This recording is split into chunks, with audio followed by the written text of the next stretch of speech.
Alright, so today I will be demoing for you how to use the How to Write Effective Instructions Kit by Technical Communications R Us. And if the first thing you'll notice is that it is in a manila folder, so you can just open up the folder and get started with your instruction kit.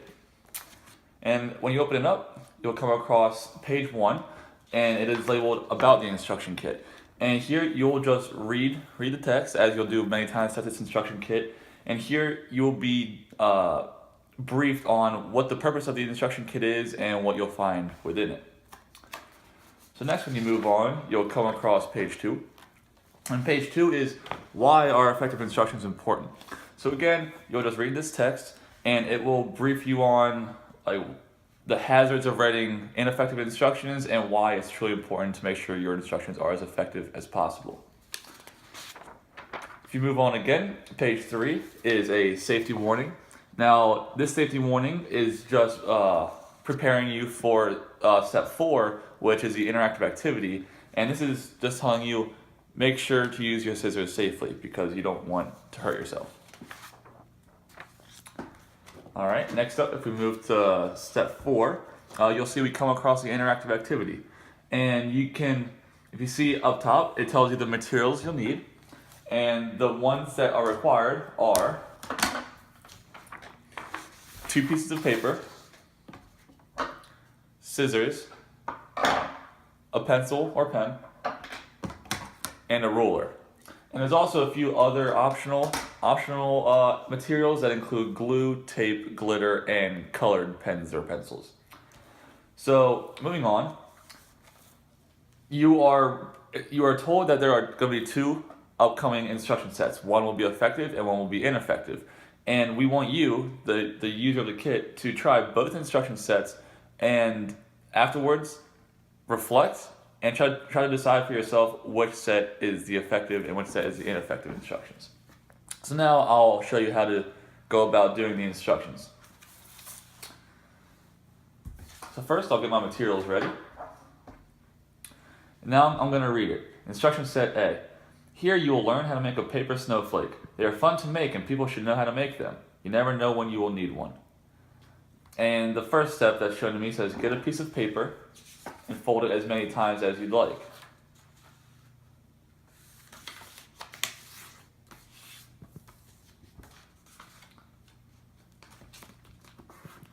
So I'm gonna fold it 3 times.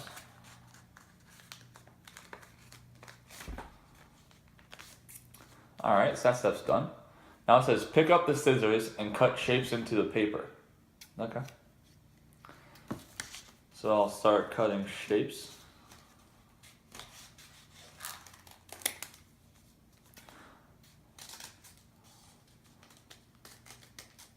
I'm gonna make them not symmetrical shapes, see what happens.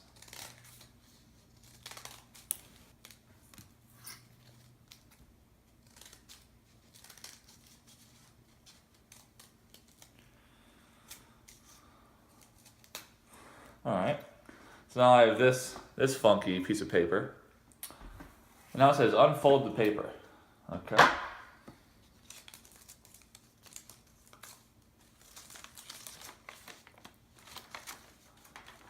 So that's what I'm left with. Not really a snowflake, but now it says decorate the snowflake. Now I didn't choose materials to decorate it, so I'm done with this step. And now in italics, it's instructing me to go to page 6, which is the reflection, and note what makes a set of instructions effective or ineffective. So if I find page 6, you get a reflection page. And here at the top, it tells you that this space is meant for reflection and to write down what you in this blank space what you think makes instructions effective or ineffective.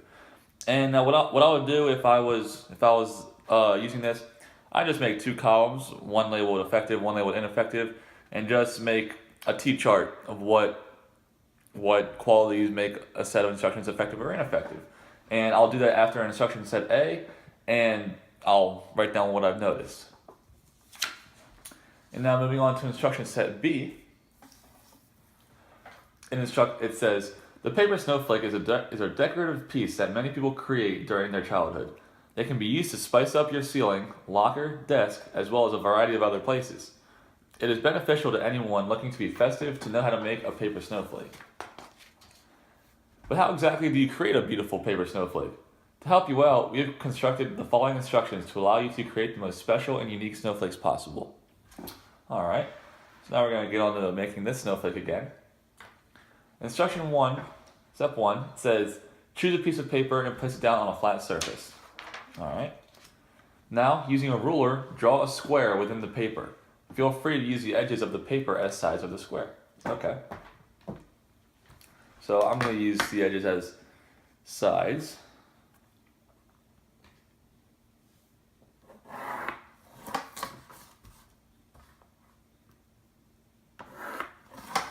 Okay. So you see, there's my square. Two sides are paper, and two sides I have drawn on the paper. Now it says, using the scissors, cut out the square. It is okay if your cuts are not perfect. Alright.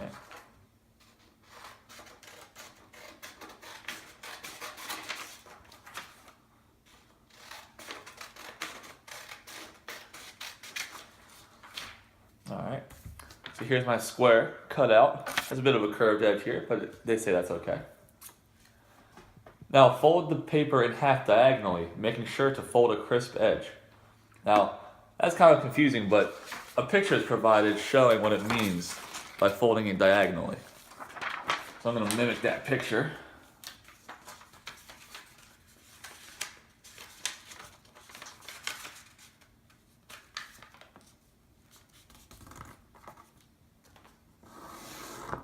Alright. And it says make sure to fold a crisp edge, so making sure that edge is nice and folded. Now it says fold the paper once more, connecting the other two corners. Alright, so I connected these two corners, so now I'll connect the other two.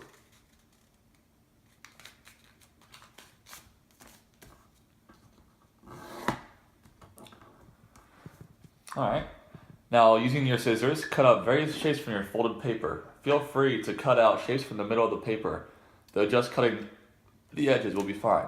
Okay. Actually, I'll show you how to cut out a piece in the middle. So what you want to do, you have your triangle now. Just fold it and cut a shape from the folded edge.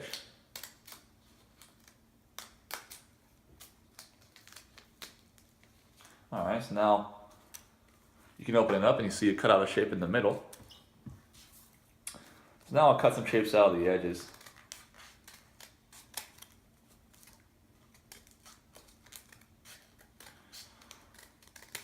I'm making 3 elongated curves, like half of an oval.